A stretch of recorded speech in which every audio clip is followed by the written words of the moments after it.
This is the North Africa Journal, and thank you for downloading this podcast. For more podcasts, information, and user rules, please visit north-africa.com/podcast.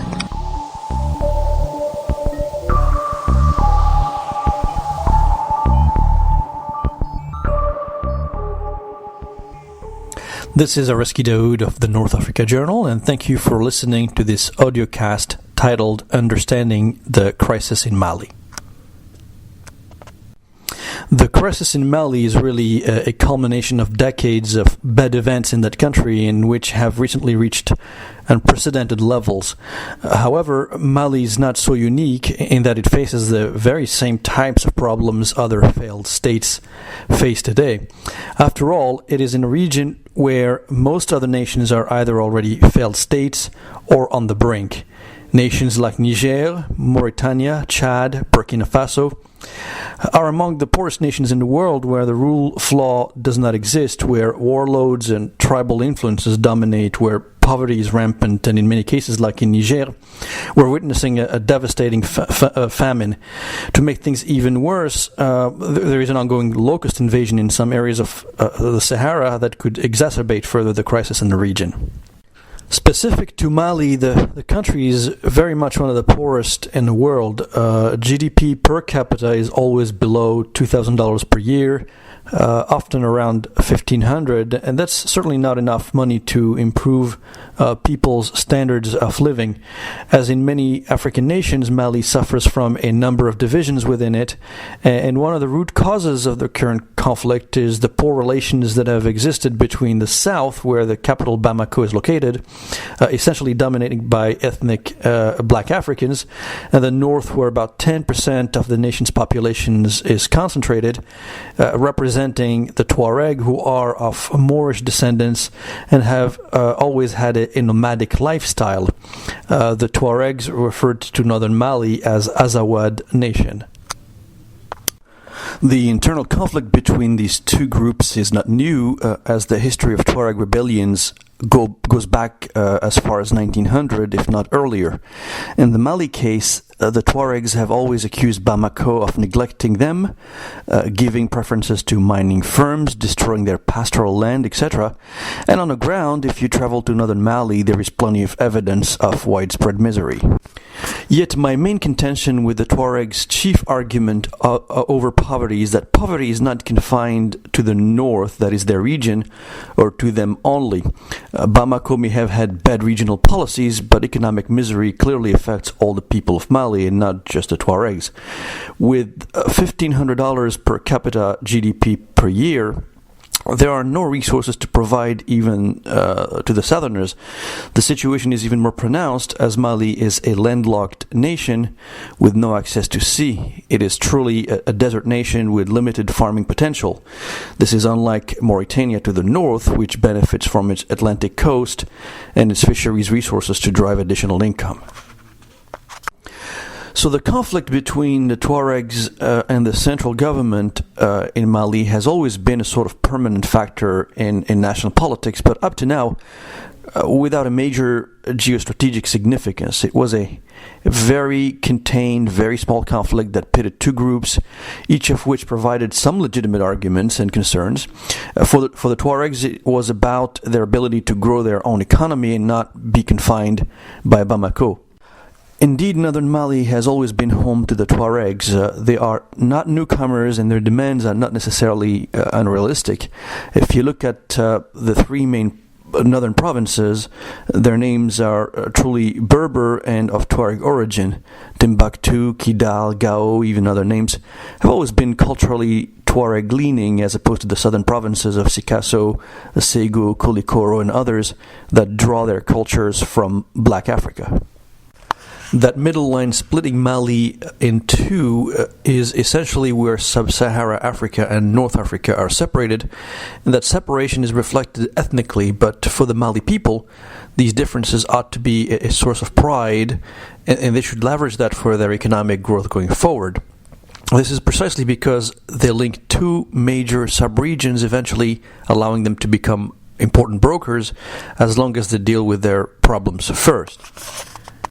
Additionally, there is really no major religious divide between the two. 90% of the Malian people consider themselves as Sunni Muslims, so a religious conflict is only an issue when one includes the presence of Al-Qaeda in the region. So what is the source of the current crisis?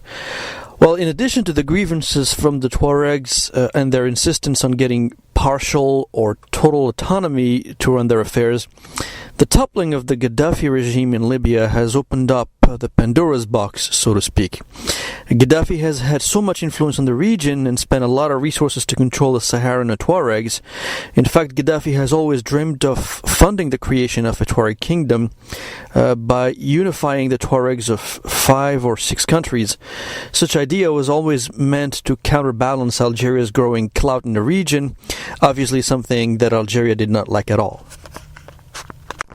Part of the Gaddafi's strategy in this respect was his creation in the early 1970s of what was then called Islamic Legion, that is a paramilitary force comprised of men coming from the Arab world, Africa and even Asia.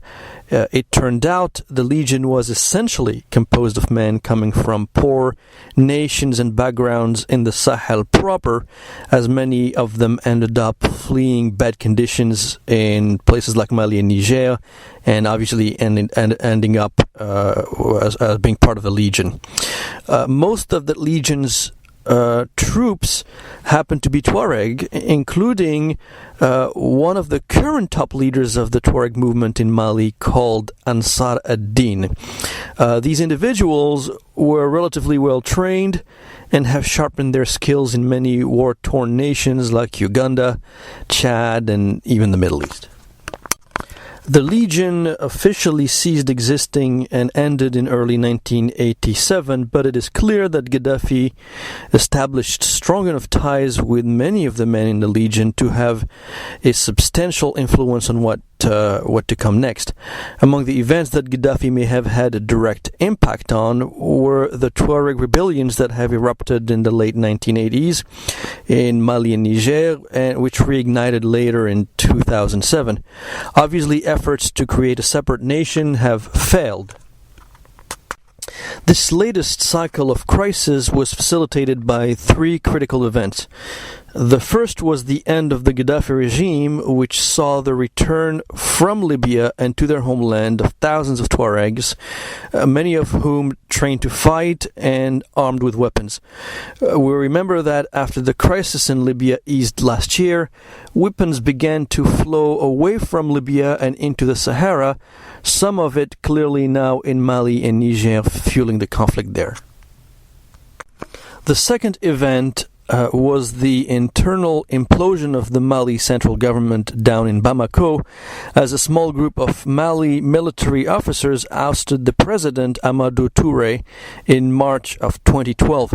These 2 events provided the opportunity for the Tuaregs to go on the offensive as the crisis in Bamako worsened. The third critical factor is the presence of Al-Qaeda's North Africa franchise, an organization that has been taking advantage of the state of lawlessness to roam freely in the Greater Sahara region. Al-Qaeda escalated the conflict by providing manpower and the ideological cover to attempt to control the Tuaregs. So today, we are in a situation where the north of Mali is essentially dominated by 3 or 4 main actors. First, the National Movement of the Liberation of Azawad, otherwise known as MNLA, which started essentially as an organization making demands for autonomy. Many of the MNLA folks come from Libya, having been members of the Islamic Legion, as we stated earlier. Then, separating from the MNLA, was a group of men who went on to create the Islamic group known as Ansar ad-Din. That separation has essentially pushed the MNLA to near extinction, near irrelevance at least, in the current state of affairs. Then comes the Movement for Unity and Jihad in West Africa, otherwise known as Mujao, which was created as a sort of a splinter group from Al-Qaeda's North Africa unit, and it made itself and its goal known in December of 2011, obviously with jihadist tendencies and goals in West Africa. And then obviously we have the usual Al-Qaeda elements.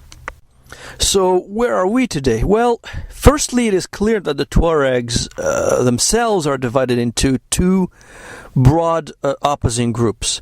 The first group has what I would call nationalist tendencies or ideals, and that is to have either independence from Mali or at least some sort of autonomy.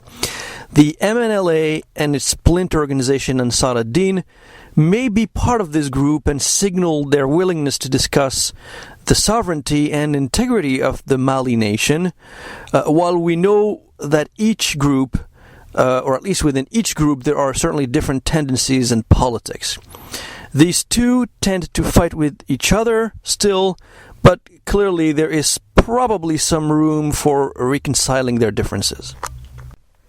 The other group, the Mujao, is more Islamic militant and jihadist in nature. Its goal is defined more in terms of sustaining the combat on behalf of Al-Qaeda in the West Africa region. Obviously, the goal of the two clearly conflict with one another, and that could create more trouble going forward because we really see a nationalist position versus a jihadist position. The international community obviously has recently recognized the extent of the crisis in Mali and eventually in other nations in the Sahel as well. A coalition of countries is being formed, and as many as 8,000 troops from West African nations are being prepared to launch an offensive of sort in North Mali. Three key stakeholders are particularly interesting to watch. They are the United States, France, and Algeria. France has been the most hawkish and aggressive of the three, seeking a speedy military offensive in Mali. It has obviously deep ties and influence in that country and has both direct investments there and investments through subsidiaries in foreign companies like in the mobile phone business, banking, mining, etc. It's often said that France has been a covert supporter of the MNLA. Algeria, for its part, has been resisting France's calls for a quick action. Clearly, without Algeria, which shares a 2,000-kilometer border with Mali, an offensive cannot happen, but Algeria sees a number of problems in its involvement. First, it too has economic interests in Mali. We're told that the Algerian oil company Sonatrach has been sending its geologists to prospect for oil and certainly wants to be the favorite in an exploration and production program there. But Algiers also says that solving the Mali crisis has to come with a more comprehensive settlement of the Tuareg issues and solving their grievances. I happen to agree with that. On the other hand, it is also believed that Algeria exerts an influence on Ansar ad-Din, and while a military action feels somewhat inevitable, Algeria is now seeking to buy time to get the moderates in Ansar ad-Din out of harm's way and into the negotiating table. The United States, for its part, certainly understands what's happening in Mali. Its unmanned drones are said to be keeping a close eye on the situation there, and there is no appetite for another Afghanistan. But it is election time in the U.S., and so the Americans are somewhat distant while lobbying Algeria to get on board with an offensive. Regardless, I think we are probably headed towards a certain military confrontation. How long will it last is not so clear to me. I don't think the Mujao or Al-Qaeda have the capability to fight a technological war. They might end up doing what they do the best, and that is to tactically withdraw into a safe haven and live to fight another day. And with that, thank you for listening.